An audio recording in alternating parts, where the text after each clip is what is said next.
Mercedes aprendió a ocupar el espacio que le dejaban, no el que necesitaba, no el que habría elegido si alguien le hubiera preguntado, sino el que sobraba después de que todos los demás hubieran tomado el suyo. Lo había hecho durante tanto tiempo que ya no lo notaba. De la misma manera en que no se nota el peso de algo que siempre se ha cargado. Se sentaba en el borde de las sillas. Comía lo que quedaba. Hablaba cuando le preguntaban y callaba el resto del tiempo con esa eficiencia silenciosa de quien ha aprendido que ocupar menos espacio es una forma de mantener la paz. 53 años. 31 de matrimonio con Ernesto, que era buen hombre en el sentido en que son buenos los hombres que no hacen daño deliberado, pero que tampoco hacen el esfuerzo deliberado de ver lo que tienen enfrente. Llegaba del trabajo, encontraba la comida lista, la ropa limpia, la casa en orden, y lo recibía todo con esa naturalidad de quien ha confundido el cuidado ajeno con el orden natural de las cosas. 3 hijos criados, 2 padres acompañados hasta el final, y después su propia madre. 3 años más, la enfermedad que va tomando a una persona por partes hasta que lo que queda ya no responde al nombre que uno le dice. Su madre había muerto en febrero, un martes de madrugada, con Mercedes a su lado, y entonces Mercedes se quedó sola por primera vez en su vida. No era que Ernesto no estuviera. Ernesto estaba, llegaba del trabajo, comía, veía la televisión en el sillón que siempre había sido suyo porque era el más cómodo, y después dormía con ese sueño profundo de los hombres que no tienen nada pendiente que los despierte. Mercedes lo miraba a veces desde el otro lado de la cama en la oscuridad y pensaba que llevaban años siendo 2 personas que compartían un techo y una historia y muy poco más, y que ella había llenado ese espacio vacío con los hijos y con los padres enfermos y con el trabajo de la casa, y que ahora que no había nada que llenar el espacio, estaba allí, evidente y sin disculpa. El silencio de la casa en esos primeros meses no era el silencio de la paz, era el silencio de lo que ha quedado después de que algo se termina. Un silencio que tenía el peso específico de las preguntas que uno lleva mucho tiempo sin hacerse y que de pronto no tienen nada detrás de qué esconderse. Una noche, lavando los platos de una cena que había comido sentada frente a Ernesto, que miraba la televisión, Mercedes se dio cuenta de que no recordaba qué había comido. No porque estuviera enferma, sino porque había preparado la comida, la había servido, la había comido, y en ningún momento había estado presente de manera real. Se quedó con las manos en el agua tibia del lavaplatos y sintió algo que no era exactamente tristeza, sino algo más desconcertante. La sensación de haberse buscado a sí misma en el lugar donde debería estar y no encontrarse. Antes de continuar, quiero preguntarte algo que quizás nunca nadie te ha preguntado directamente.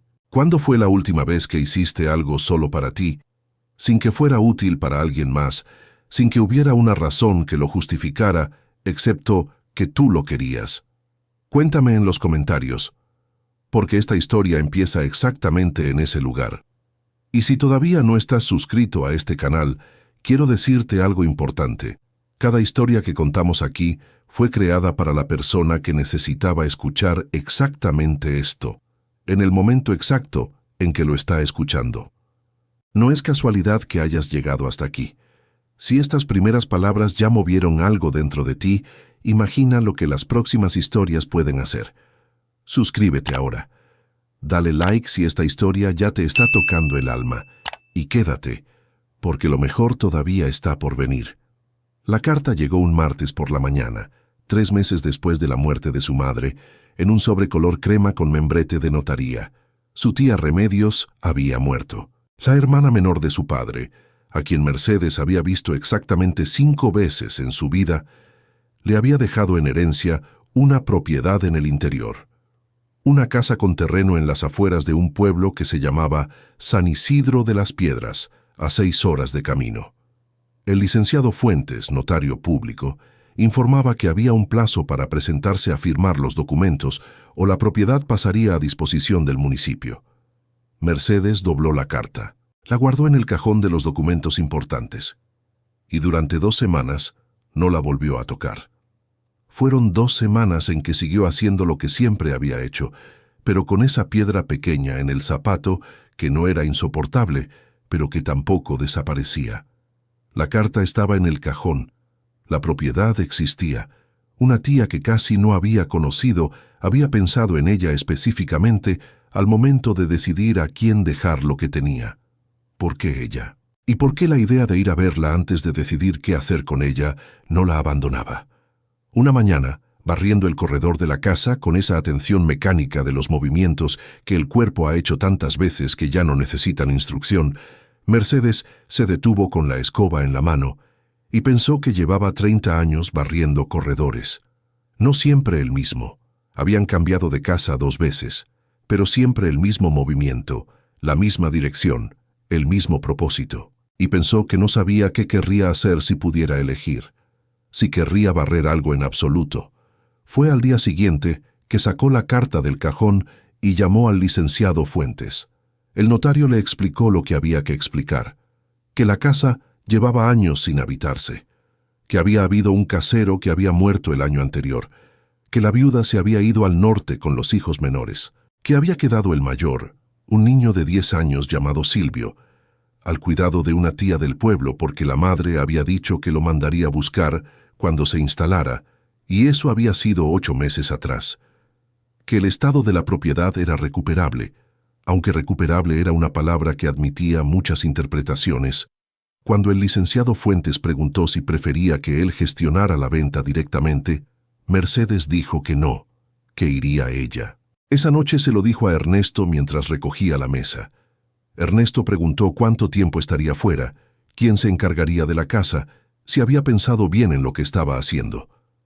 Mercedes lo escuchó decir todo eso, y entonces dijo, con esa calma que había cultivado durante 31 años, que la casa tenía todo lo necesario para funcionar sola unos días, que él sabía dónde estaba la lavadora y dónde estaba el mercado, y que si no lo sabía, era un buen momento para aprenderlo. Ernesto no respondió.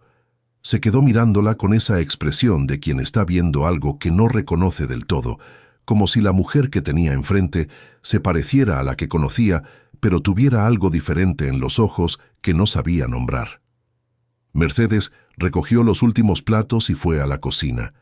3 días después, un viernes de mañana temprano, salió con una maleta que contenía lo necesario y nada más.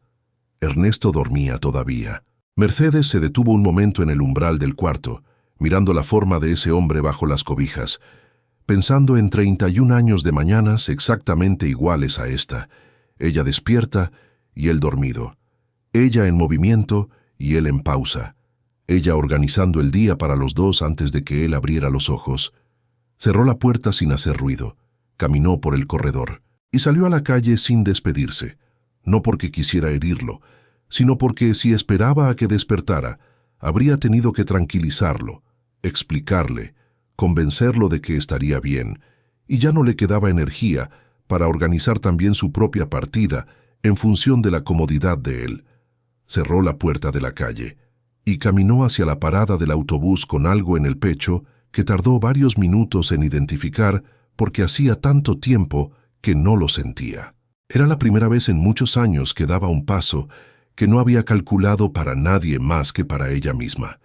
Y ese paso, pequeño y frío en la mañana temprano, se sentía más grande que cualquier cosa que hubiera hecho en mucho tiempo. Lo que no sabía todavía era que ese paso era solo el primero, y que los que vendrían después costarían mucho más. El viaje duró 5 horas y media. Mercedes pasó la mayor parte del trayecto mirando el paisaje cambiar con una atención que no había tenido para nada que no fuera una obligación en mucho tiempo. La ciudad se disolvió en campos abiertos. Los cerros fueron apareciendo, primero suaves y después más pronunciados, con esa vegetación densa de los lugares donde el agua llega bien y la tierra sabe qué hacer con ella. Cruzaron ríos sobre puentes de piedra. Pasaron por pueblos pequeños donde la gente se asomaba a ver pasar el autobús con esa curiosidad sin prisa de quienes no tienen nada urgente que hacer. En el pueblo la recibió el licenciado Fuentes en persona.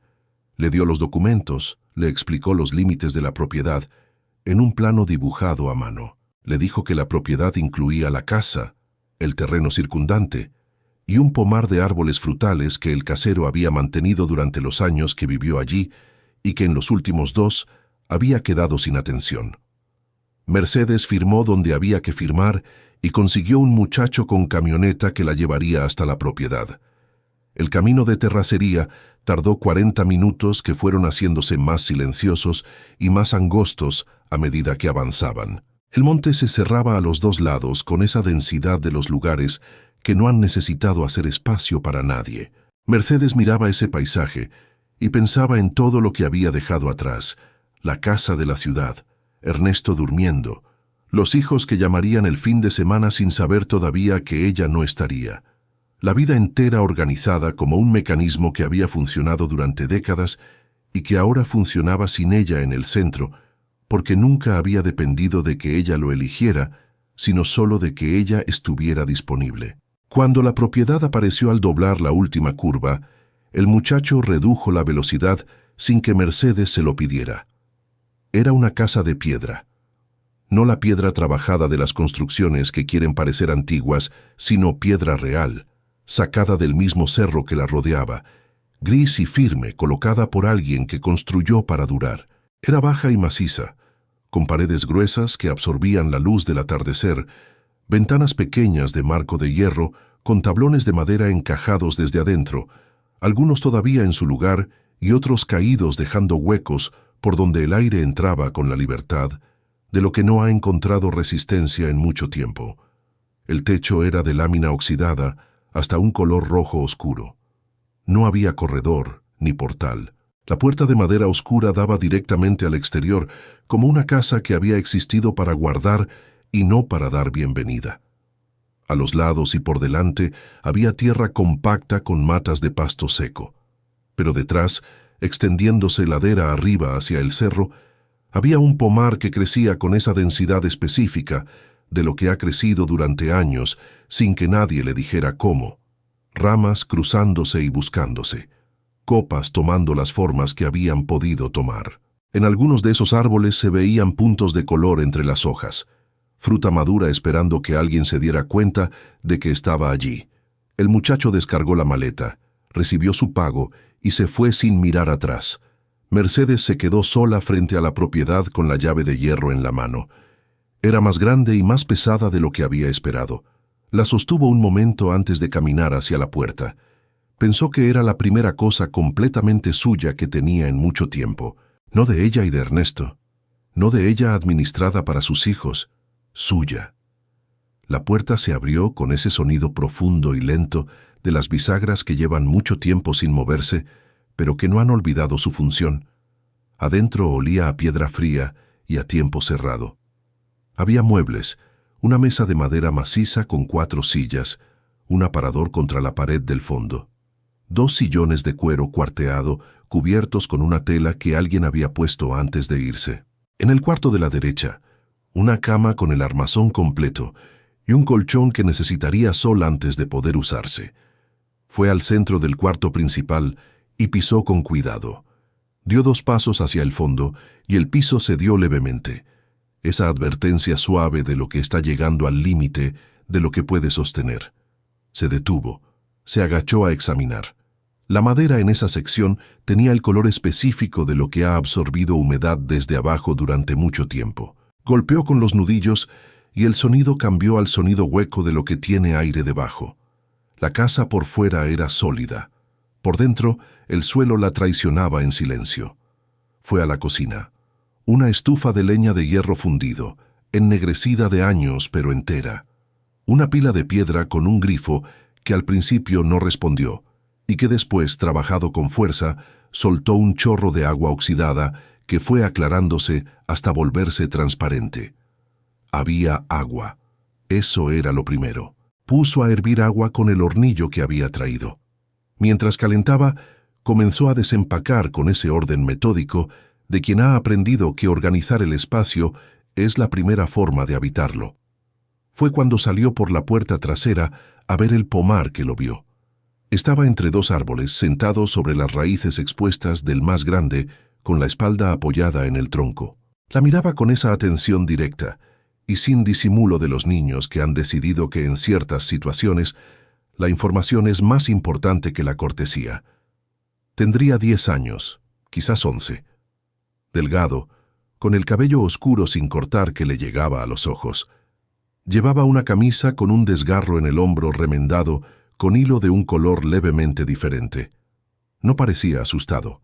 Parecía como alguien que lleva mucho tiempo en ese lugar y que ahora que el lugar ha cambiado, está evaluando si ese cambio es bueno o malo. Mercedes lo miró. Y en lugar de preguntar quién era o qué hacía allí, miró los árboles que lo rodeaban y preguntó cómo se llamaban. El niño parpadeó. No era la pregunta que había esperado.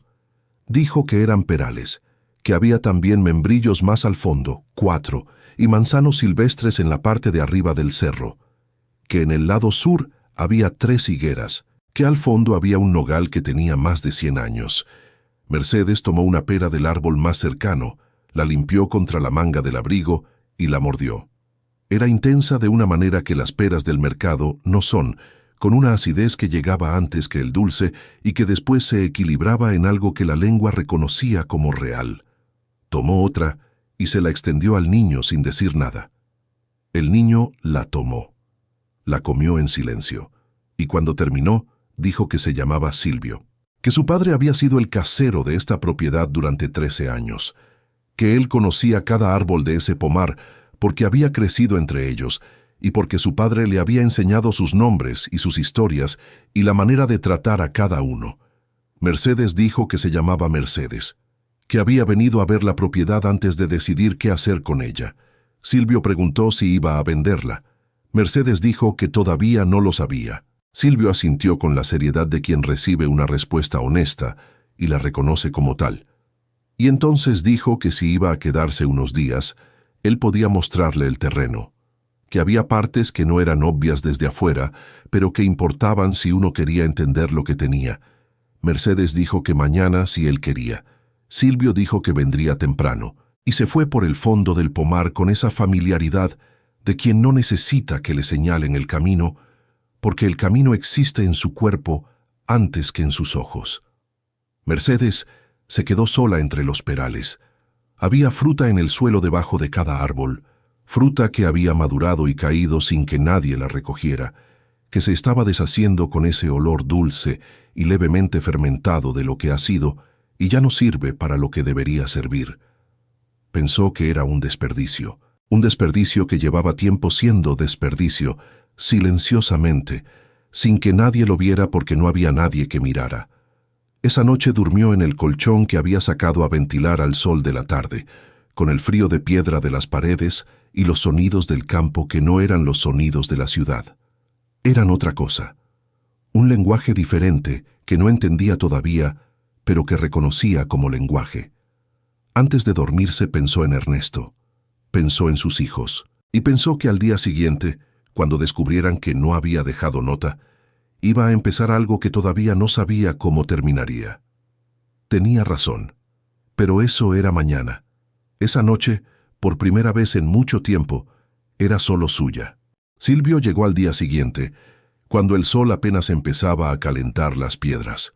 Mercedes estaba intentando encender la estufa de leña cuando escuchó sus pasos en la tierra seca afuera, el sonido de alguien que caminaba un terreno que conocía completamente.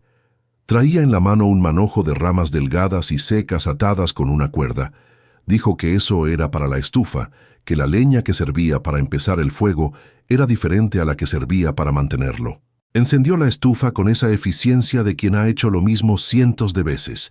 El fuego prendió al primer intento y el calor fue llenando la cocina de piedra con esa lentitud de las cosas que calientan bien porque no tienen prisa. Mercedes hizo café.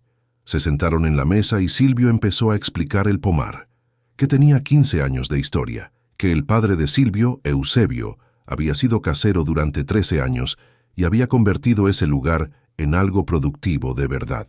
Silvio lo contaba con esa voz llana de quien da información real sin decorarla. Mencionaba a su padre de la misma manera en que mencionaba el estado de los árboles, como un hecho del territorio necesario para entender lo que había ahora. Mercedes preguntó cuál era el problema más urgente. Silvio no dudó. La poda. 2 años sin intervención habían dejado los árboles en un estado en que la energía que debería ir a la fruta se estaba yendo a las ramas en todas las direcciones. Que el objetivo no era el orden visual, sino la luz. Que cada rama que se quitaba debía quitarse porque bloqueaba el sol a algo más importante. Recorrieron el pomar después del café. Silvio caminaba delante señalando cada árbol, explicando su historia. Este peral lo había plantado el primer dueño y tenía una manera de crecer que era la suya y que ya no valía la pena intentar corregir. Ese membrillo había tenido una enfermedad que el padre de Silvio había tratado durante 2 temporadas hasta que respondió. Ese manzano silvestre había llegado solo desde el cerro, una semilla depositada por algún pájaro, y su padre decía que los árboles que llegaban solos eran los más tercos y los más resistentes, porque nunca habían pedido permiso para existir. Llegaron al nogal al fondo del terreno. Mercedes se detuvo. Era grande de una manera que requería un momento para procesar. El tronco tenía la circunferencia de 3 personas, con los brazos extendidos. La corteza estaba profundamente surcada con esas grietas verticales que son el registro de décadas de crecer y contraerse. Silvio dijo que su padre decía que si uno quería saber cuánto tiempo llevaba un lugar habitado, que mirara el nogal, que los nogales no mienten sobre el tiempo, porque el tiempo es lo único que los hace crecer.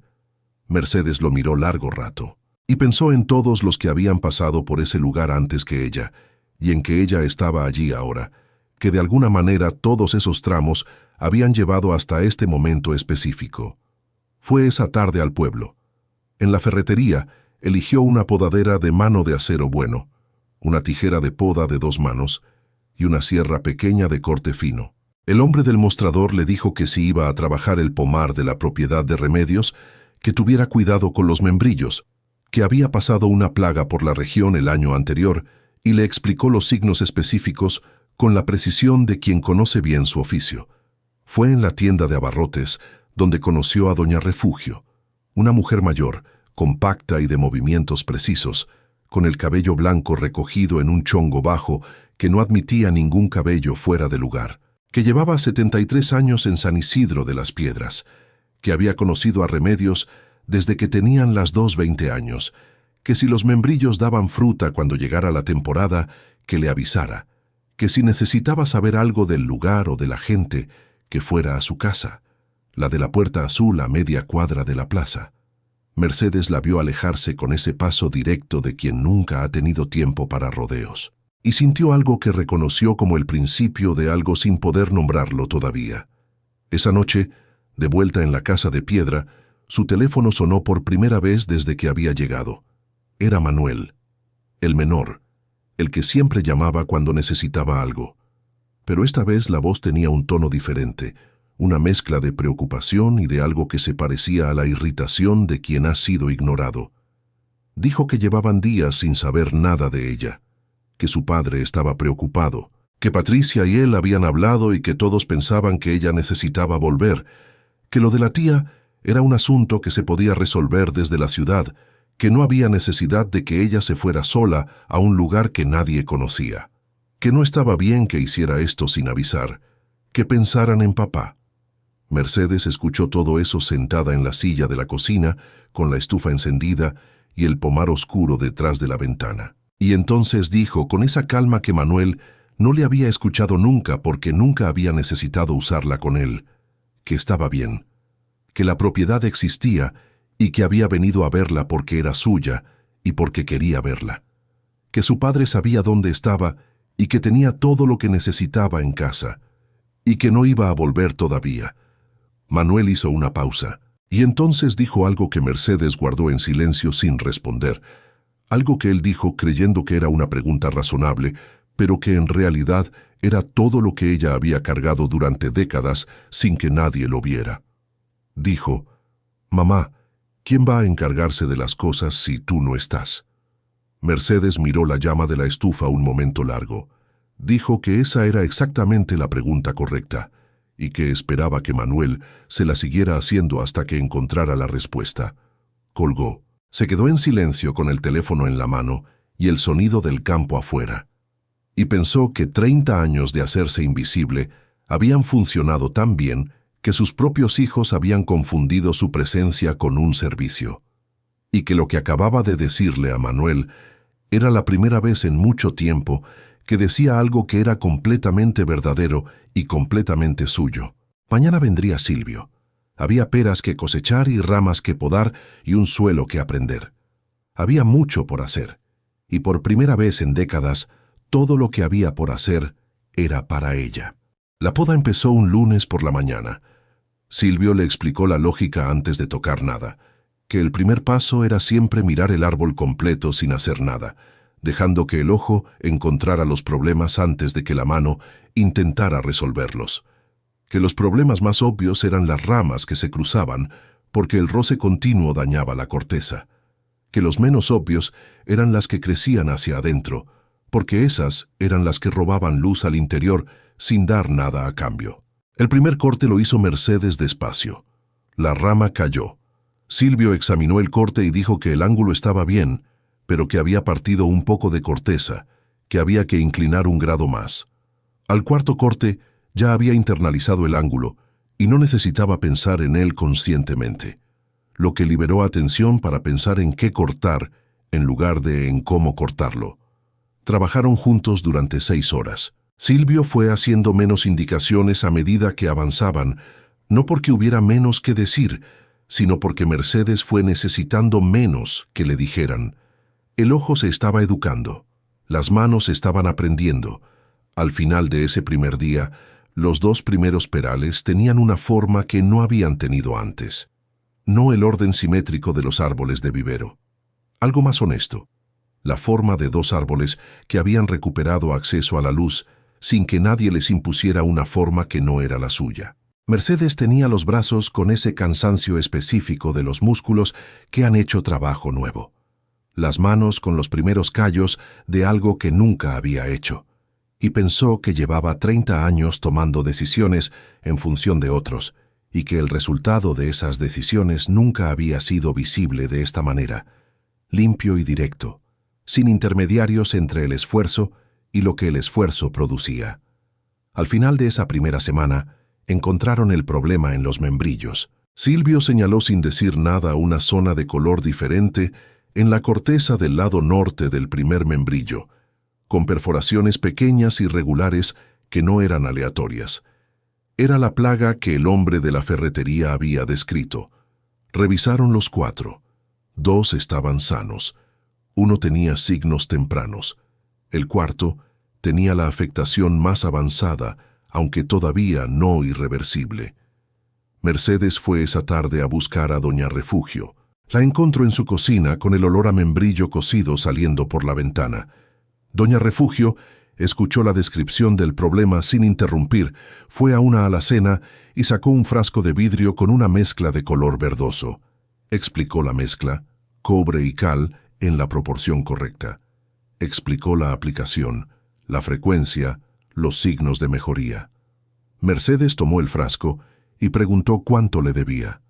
Doña Refugio dijo que nada todavía, que cuando los membrillos dieran fruta, ya verían. Mercedes dijo que no estaba acostumbrada a recibir sin dar algo a cambio. Doña Refugio la miró con esa atención directa que tenía para todo, y dijo que lo sabía, que se notaba, que las personas que no pueden recibir sin incomodarse generalmente son las mismas que han pasado la vida dando sin cobrar nada, y que en algún momento eso las deja vacías de una manera que no saben nombrar porque nunca han tenido el vocabulario para esa clase de vacío.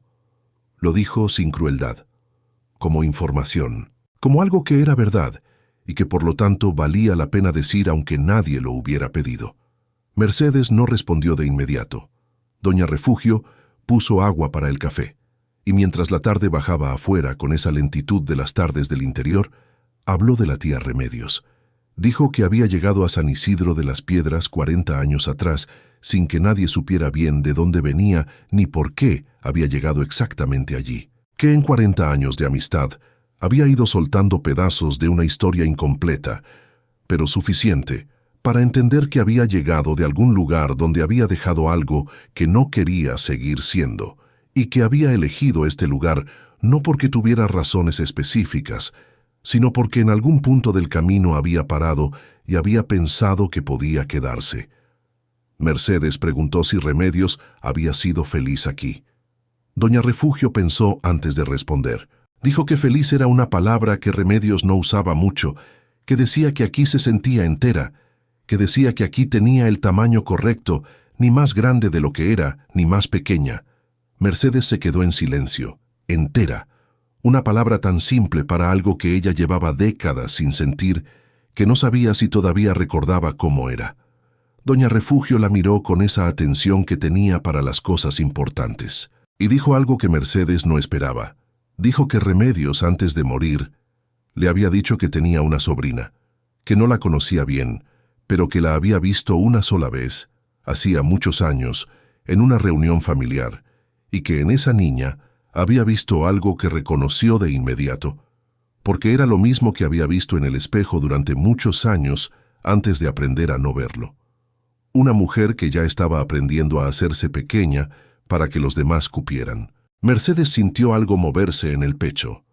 Doña Refugio dijo que por eso le había dejado la propiedad, no porque fuera la sobrina más cercana ni la más conveniente, sino porque Remedios había decidido que si había algo que podía darle a esa mujer que nunca había pedido nada para sí misma, que fuera un lugar donde hubiera espacio suficiente para que dejara de hacerse pequeña. Mercedes miró la taza de café que tenía entre las manos y pensó que una mujer a quien casi no había conocido la había visto mejor que las personas que habían vivido con ella durante 30 años. Esa noche volvió a la casa de piedra, caminando los 40 minutos del camino de terracería, con el cielo lleno de estrellas sobre ella y esa palabra en la cabeza, entera, y pensó que quizás Remedios tenía razón, que quizás todavía había tiempo. Lo que no sabía era que en pocos días llegarían las personas que más quería en el mundo a decirle que estaba equivocada, y que esa sería la prueba más difícil de todas. Apareció Pilar al comienzo del segundo mes. Mercedes estaba aplicando el tratamiento en la corteza del membrillo más afectado, arrodillada en la tierra con el frasco y un trapo doblado en 4, cuando escuchó que alguien llegaba por el camino del fondo. No era Silvio, cuyos pasos conocía ya. Eran pasos diferentes, de alguien que sabe hacia dónde va, aunque no conozca el terreno en detalle. Era una mujer de unos 50 años, alta, con el cabello oscuro con vetas grises, recogido con el descuido de quien se lo recoge porque estorba, y una energía que precedía su llegada. Traía en las manos un canasto cubierto con una tela de cocina. Se presentó diciendo que se llamaba Pilar, que era amiga de Doña Refugio, que había escuchado que la nueva dueña del pomar estaba trabajando sola y que había venido a ver si necesitaba manos. Mercedes se levantó con las rodillas manchadas de verde y preguntó directamente ¿por qué quería ayudar? Pilar dijo que había crecido con árboles frutales, que su familia había tenido una huerta que vendieron cuando ella tenía 20 años porque el padre había enfermado, que desde entonces vivía en el pueblo haciendo costuras y que era una vida que funcionaba, pero que extrañaba el trabajo que deja tierra en las manos al final del día, el trabajo que tiene un resultado visible que uno puede ver y tocar. Mercedes entendió eso de una manera que 2 meses atrás habría entendido intelectualmente, pero no de la manera en que se entienden las cosas que a uno también le han pasado. Dijo que había trabajo suficiente. Pilar dejó el canasto junto al muro de piedra del lado sur y se arremangó. Trabajaron juntas esa tarde. Pilar tenía una manera de moverse entre los árboles que era diferente a la de Silvio, menos precisa en el conocimiento técnico, pero más intuitiva en la lectura general del espacio. Cuando Mercedes dudaba en la elección de una rama, Pilar a veces ofrecía una perspectiva diferente que iluminaba lo que ninguna de las dos habría visto sola. Al final de la tarde se sentaron debajo del nogal, con lo que Pilar había traído en el canasto, tortillas con frijoles y queso y chiles encurtidos. Comieron sin prisa con el sonido del campo alrededor. Pilar preguntó de dónde venía Mercedes. Mercedes dijo que de la ciudad, que su marido estaba allá. Pilar no preguntó más sobre eso, solo dijo mirando hacia el pomar que ella también había tenido marido hasta que dejó de tenerlo, que al principio había sido difícil y que después había descubierto que la vida organizada en función de una misma era un territorio completamente diferente, con sus propias dificultades, pero también con sus propias cosas que una no puede ver cuando está mirando en dirección contraria. Mercedes dijo que ella todavía no sabía si estaba en ese lugar, que había salido de la ciudad diciendo que venía a ver una propiedad y que todavía no había dicho en voz alta nada más que eso. Pilar dijo que no importaba tenerlo claro todavía, que los árboles del pomar tampoco sabían en primavera exactamente qué iban a dar en otoño, que simplemente florecían y dejaban que el resto se fuera definiendo. El pomar fue tomando forma. Los perales podados mostraban ya la diferencia. Los membrillos en tratamiento daban señales lentas pero reales de mejoría. La fruta que antes caía al suelo sin que nadie la recogiera, empezaba a llegar al mercado del pueblo, donde doña Refugio le había guardado espacio junto a su puesto. Fue esa misma semana que Mercedes fue al mercado del pueblo por primera vez con algo que era suyo para vender. Había cosechado las peras más maduras y las había puesto en una caja de madera con cuidado, separadas con paja para que el viaje no las golpeara. Doña Refugio le había guardado espacio junto a su puesto y cuando Mercedes instaló las peras, le dijo que las pusiera más adelante, que el olor era lo que llegaba primero a quien pasaba y que convenía que llegara antes que la vista. La primera cliente que se detuvo lo hizo por el olor. Tomó una pera, la olió de cerca, preguntó de dónde eran. Mercedes dijo que de su pomar. La mujer compró la mitad de lo que había en la caja sin negociar el precio. Al final de ese primer día de mercado quedaban 7 peras. Doña Refugio dijo que para ser el primer jueves estaba bien, que la siguiente semana sería diferente porque ya habría gente que las había probado. Mercedes recogió la caja con las 7 peras sobrantes y pensó que el dinero que traía en el bolsillo era dinero diferente a cualquier otro que había tenido en su vida. No el dinero que Ernesto ponía en la cuenta y que ella administraba. Era dinero que venía directamente de algo que ella había hecho, de árboles que había podado con sus manos, de fruta que había madurado esperando durante 2 años que alguien se diera cuenta de que estaba allí. Todo eso iba tomando forma. Todo eso iba siendo real. Y entonces llegaron. Era un sábado de mañana. Mercedes estaba en el pomar aplicando el tratamiento al membrillo más afectado cuando escuchó el motor de un vehículo en el camino de terracería, que era un sonido que no pertenecía a ese lugar a esa hora. Fue al frente de la casa a tiempo para verlos bajar. Ernesto primero, con esa postura de los sábados en casa, ropa cómoda y la expresión de quien ha hecho un esfuerzo que considera considerable. Detrás de él, Patricia. Y después Manuel, que traía los anteojos de sol aunque el día no los requería, que era algo que hacía cuando se preparaba para una situación que le incomodaba. Mercedes los miró llegar y sintió algo complejo que no era miedo, pero tampoco era bienvenida pura.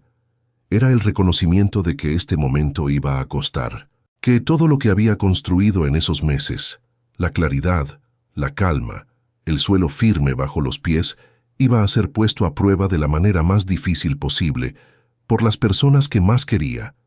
Ernesto la abrazó con ese abrazo de quien ha estado preocupado de verdad. Mercedes lo recibió. Patricia la abrazó también, con esa tensión en los hombros de quien viene con cosas que decir y todavía no ha decidido cómo decirlas. Manuel la miró con esa expresión que ella conocía bien, la que ponía cuando creía que la situación requería que alguien tomara el control. Los hizo pasar. Puso agua para el café y esperó. No tardó mucho. Fue Manuel quien habló primero, que era el que siempre hablaba primero cuando había algo difícil, porque había aprendido que si lo decía él, antes que nadie podía controlar cómo se decía.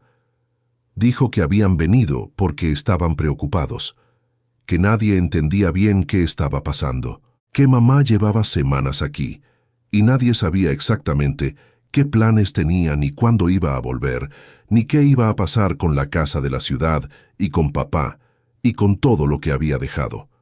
Patricia dijo que habían hablado entre ellos y que todos pensaban que quizás el tiempo solo, el duelo por la abuela, había sido más difícil de lo que mamá admitía, que era normal, que podían buscar ayuda, que no tenía que cargar con esto sola.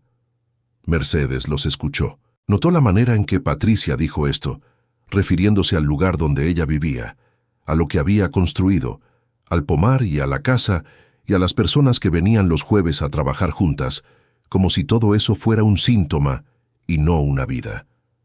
Ernesto no había dicho nada todavía. Miraba la cocina de piedra con esa expresión que Mercedes no le había visto antes, difícil de leer, como si estuviera calculando algo que le llevaba tiempo. Manuel siguió. Dijo que papá la necesitaba, que la casa de la ciudad no funcionaba igual sin ella, que ellos entendían que necesitaba un tiempo, pero que un tiempo tenía un límite y que semanas era mucho tiempo y que ya era hora de que las cosas volvieran a su lugar. Mercedes dejó que el silencio durara lo suficiente para que ninguno de los tres pudiera llenarlo, y entonces preguntó, con esa calma que ya era completamente suya, cuál era su lugar según ellos. Manuel dijo que su familia, que su casa, que todo lo que había construido durante 30 años.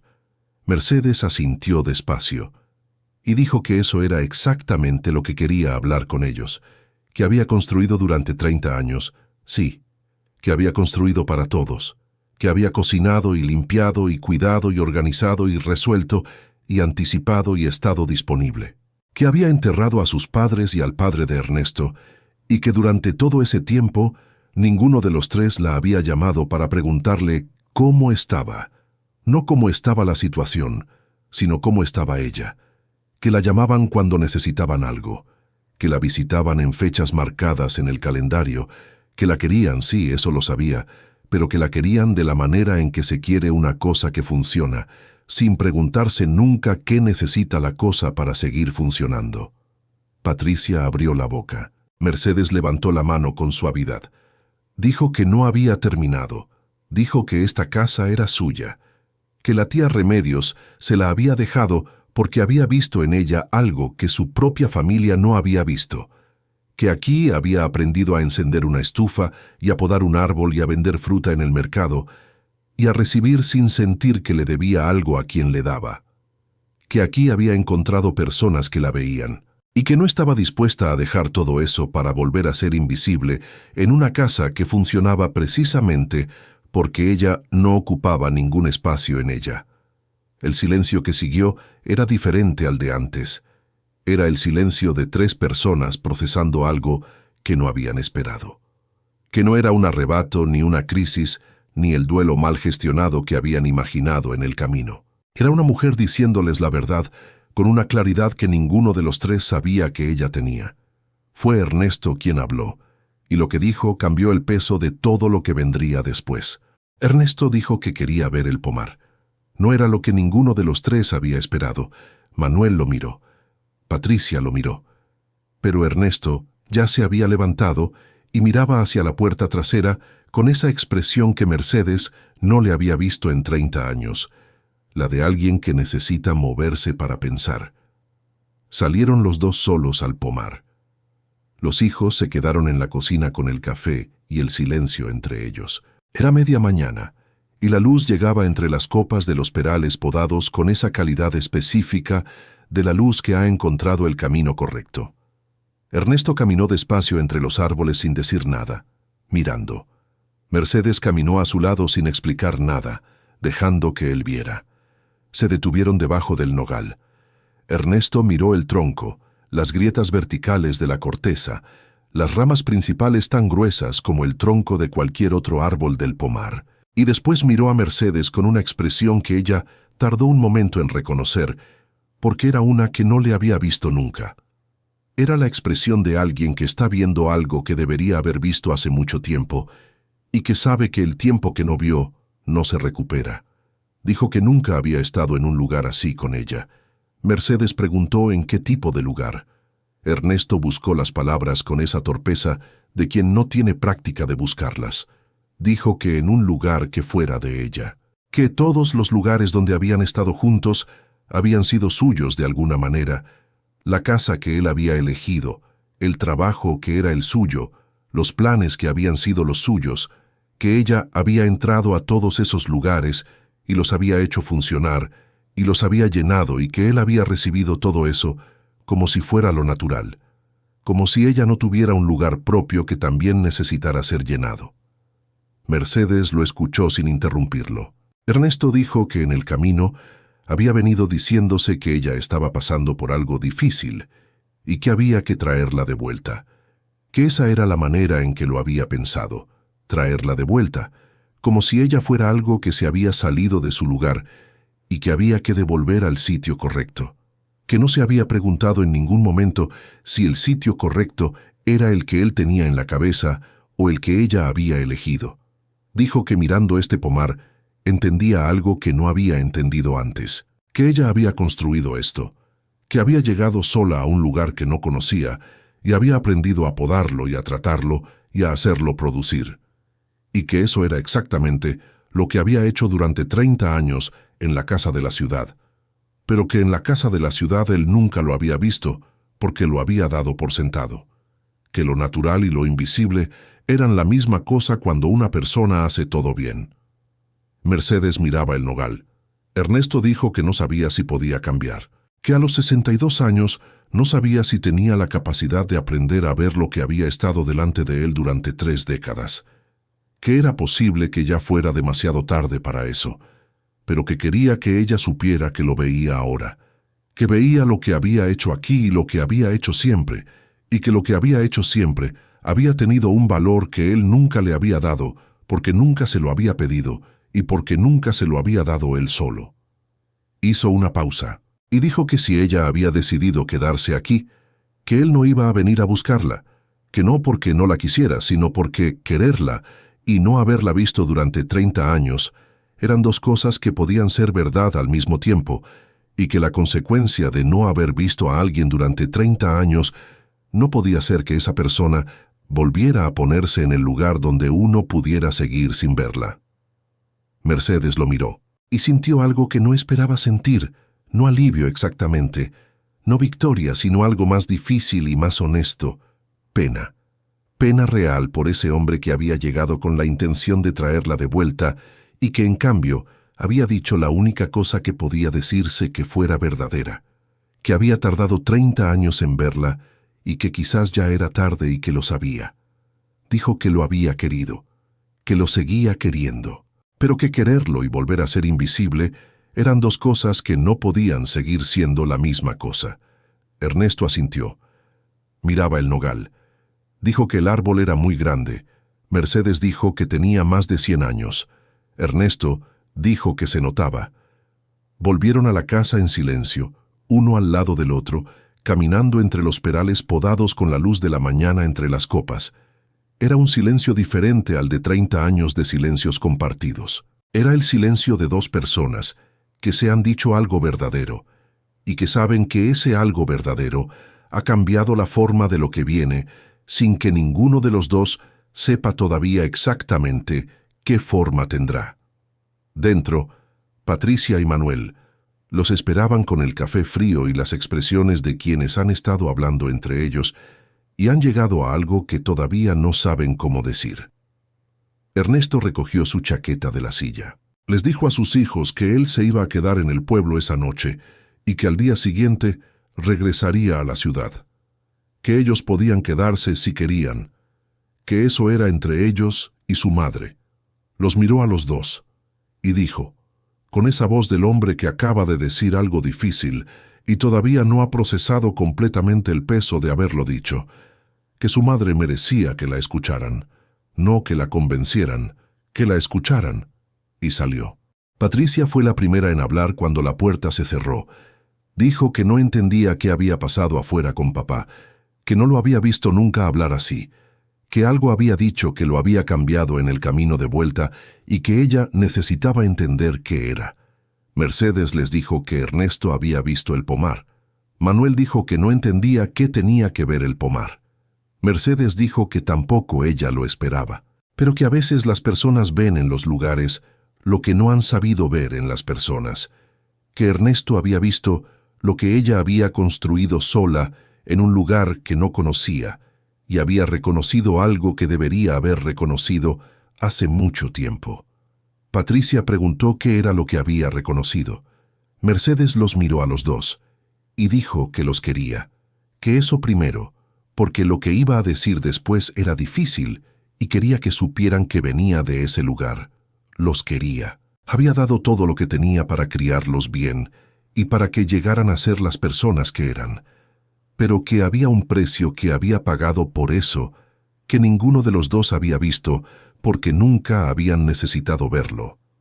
Dijo que cuando fue la última vez que cualquiera de los dos la había llamado sin necesitar algo, no para pedirle consejo ni para contarle un problema ni para confirmar una fecha de visita, sino para preguntar cómo estaba ella, no cómo estaba la situación con la abuela, no cómo estaba papá, cómo estaba ella. Patricia abrió la boca, la cerró. Manuel miraba la mesa. Mercedes dijo que no lo decía para hacerlos sentir mal.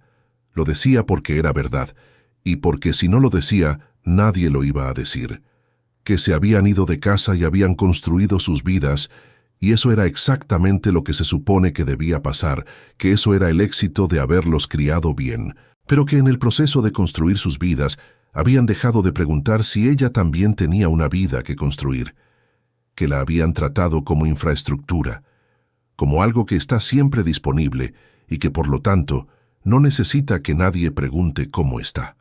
Manuel levantó la vista, y Mercedes vio en su cara algo que no esperaba ver, no la defensiva de siempre, no el intento de reencuadrar la situación de manera que no le costara tanto. Vio algo más parecido al reconocimiento, el reconocimiento de alguien que acaba de verse con una claridad que incomoda. Dijo en voz baja que tenía razón. Patricia lo miró. Manuel dijo que tenía razón y que lo había sabido antes de que ella lo dijera, pero que había sido más fácil no pensarlo. Que cada vez que colgaba el teléfono después de pedirle algo, había habido un momento, pequeño y rápido, en que había pensado que no le había preguntado cómo estaba, y que había dejado pasar ese momento, porque era incómodo y porque había cosas que hacer, y porque mamá siempre estaba bien, mamá siempre estaba bien, mamá siempre resolvía todo, y esa certeza era más cómoda que preguntarse si realmente era así. Patricia tenía los ojos húmedos. Dijo que ella también, que había llamado los domingos con esa puntualidad que era en realidad culpa organizada, la manera de estar presente el tiempo suficiente para no sentirse ausente, que había asumido que si mamá necesitaba algo lo pediría, sin preguntarse nunca si mamá había aprendido a no pedir porque nadie le había enseñado que podía. El silencio que siguió era diferente a todos los silencios del día. Era el silencio de dos personas que están mirando algo de frente y que saben que una vez que lo han mirado, no pueden fingir que no lo vieron. Mercedes dijo que les agradecía que lo dijeran, que no era fácil decirlo y que lo sabía. Manuel preguntó, con esa voz de quien hace una pregunta que le cuesta hacer, si ella los había perdonado. Mercedes dijo que no había nada que perdonar porque no habían hecho nada con mala intención, que el problema no era la mala fe, sino la costumbre, que la costumbre de que mamá siempre está bien es cómoda para todos y que todos la habían dejado volverse invisible juntos, sin que nadie lo decidiera, sin que nadie lo quisiera así, simplemente dejando que pasara. Dijo que lo que quería de ellos no era culpa, era otra cosa. Quería que cuando llamaran le preguntaran cómo estaba ella y esperaran de verdad la respuesta, que cuando viniera a visitarlos no llegara con las manos llenas de cosas que hacer para ellos, sino con tiempo para sentarse y hablar. Que la vieran, no a la mamá que resuelve todo, a ella. Patricia preguntó si se iba a quedar aquí para siempre. Mercedes dijo que no lo sabía, que por ahora este era el lugar donde quería estar, que había encontrado algo aquí que llevaba mucho tiempo sin tener y que todavía estaba aprendiendo qué era exactamente, pero que la puerta de esta casa siempre estaría abierta para ellos, que podían venir cuando quisieran, que había un pomar que Silvio podía mostrarles y una doña refugio que hacía la mejor conserva de membrillo que iban a probar en su vida y noches con más estrellas de las que la ciudad les había dejado ver nunca. Dijo que no los estaba abandonando, que los estaba invitando a conocerla de otra manera. Manuel se levantó y la abrazó. No el abrazo rápido de siempre, el de quien llega y el de quien se va. Fue el abrazo de alguien que se está quedando un momento de verdad. Mercedes sintió el peso de ese abrazo, el peso real de su hijo, que ya no era el niño que había necesitado más de todo durante más tiempo, sino un hombre de 30 años que acababa de ver a su madre por primera vez. Patricia los abrazó a los dos desde el lado y dijo, con esa voz que tiene cuando intenta no llorar y no lo consigue del todo, que quería ver el pomar. Los tres salieron juntos a la tarde del pomar de las que llegaron.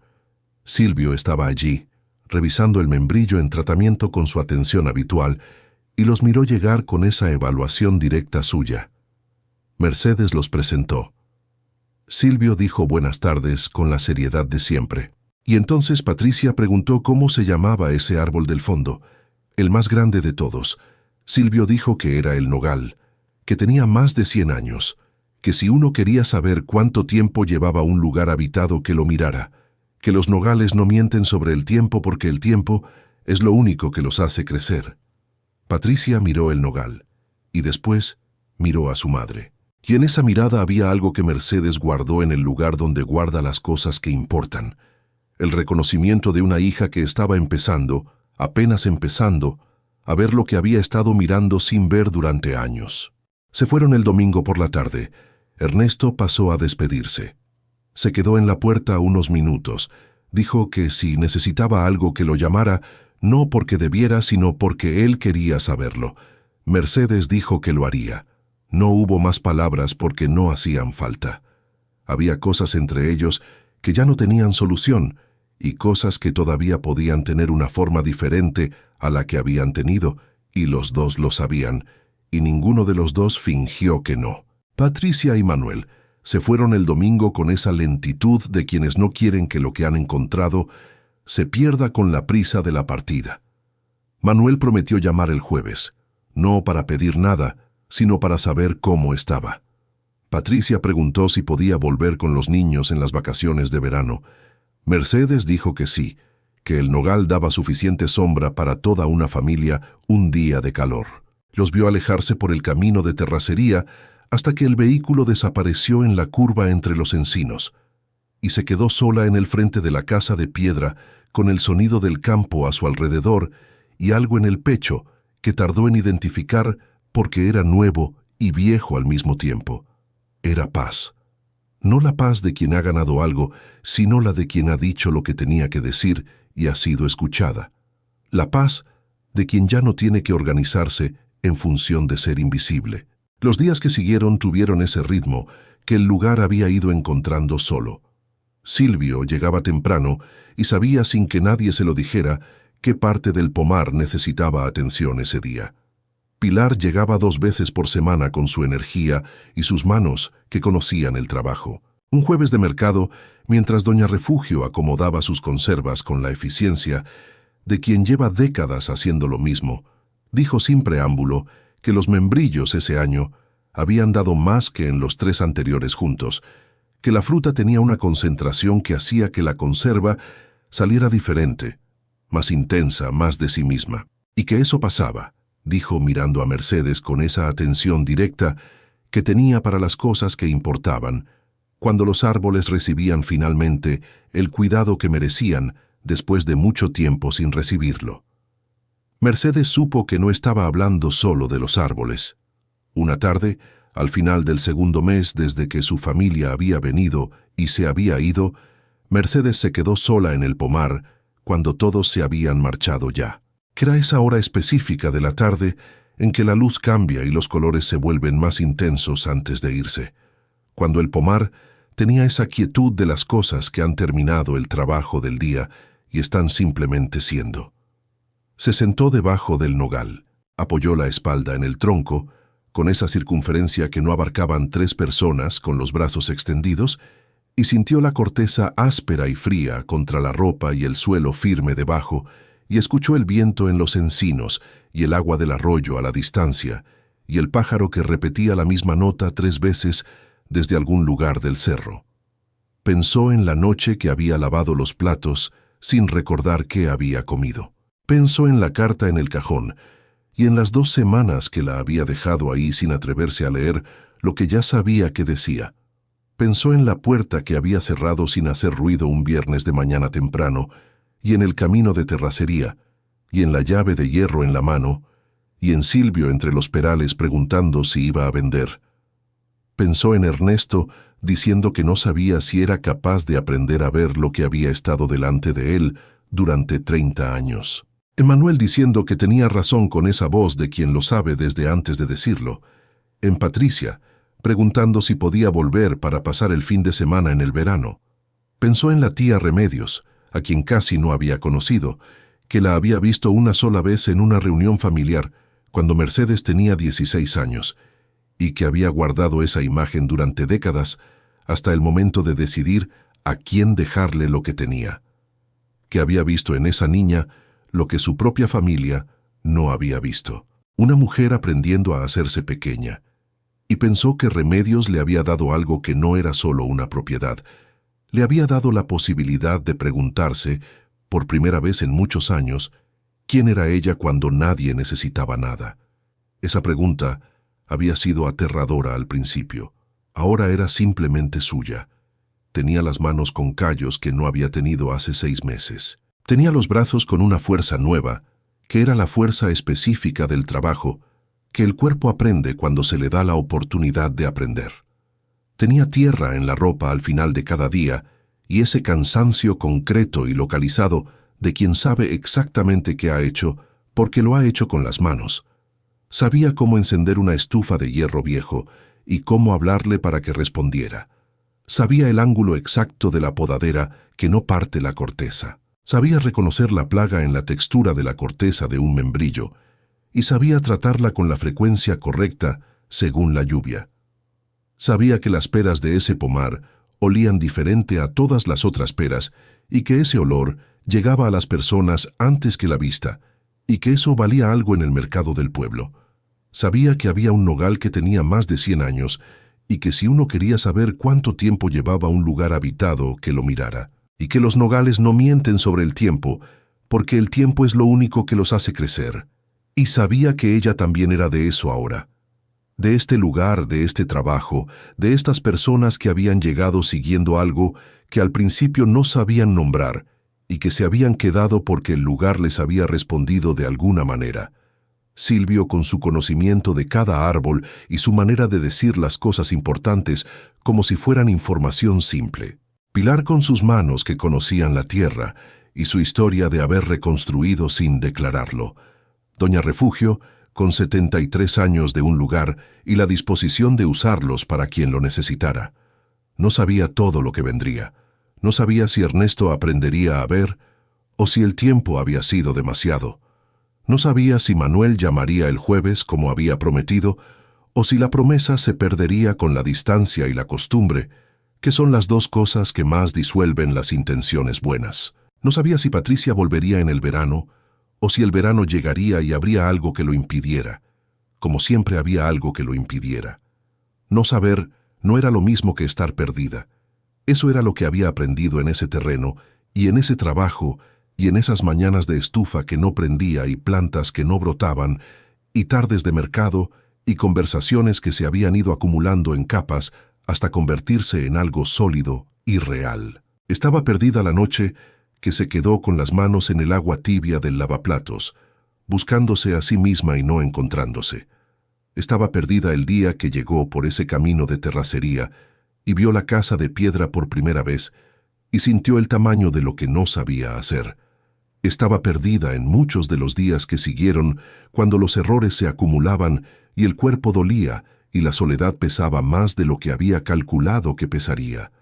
Pero no estaba perdida ahora. Ahora sabía exactamente dónde estaba. Y lo que había aprendido en el camino hasta aquí era que ese conocimiento, saber dónde está uno, no viene de que el camino sea seguro o de que el futuro sea claro.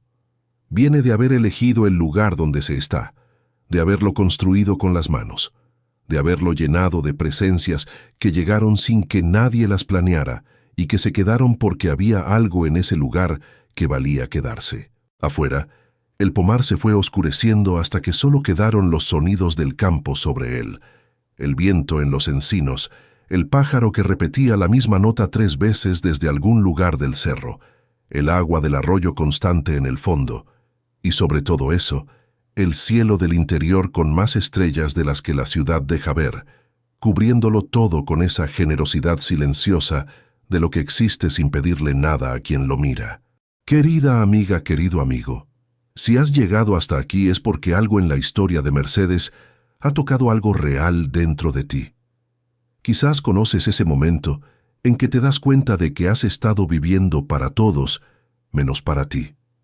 Quizás conoces el peso de haber sido siempre el lugar donde los demás se apoyan sin que nadie te haya preguntado quién te sostiene a ti. Quizás conoces lo que es que las personas que más quieres te vean como infraestructura y no como persona, no porque sean malas, sino porque tú lo has permitido tanto tiempo que todos, incluyéndote a ti misma, se han olvidado de que debería ser diferente.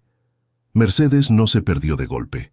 Se fue perdiendo de a poco en años de hacer lo correcto para todos los demás con tanta dedicación que no le quedó atención para preguntarse qué quería ella. Y lo más difícil de su historia no fue el momento en que se fue.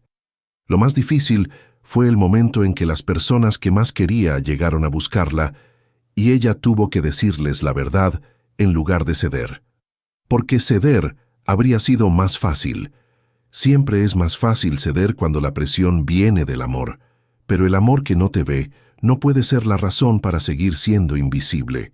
Lo que encontró no fue una segunda oportunidad, fue la primera oportunidad real de elegir para sí misma. Y la diferencia entre las dos es enorme, aunque desde afuera parezcan iguales. Ernesto la vio cuando ya era tarde para muchas cosas, y lo reconoció, y eso fue lo más honesto que podía hacer.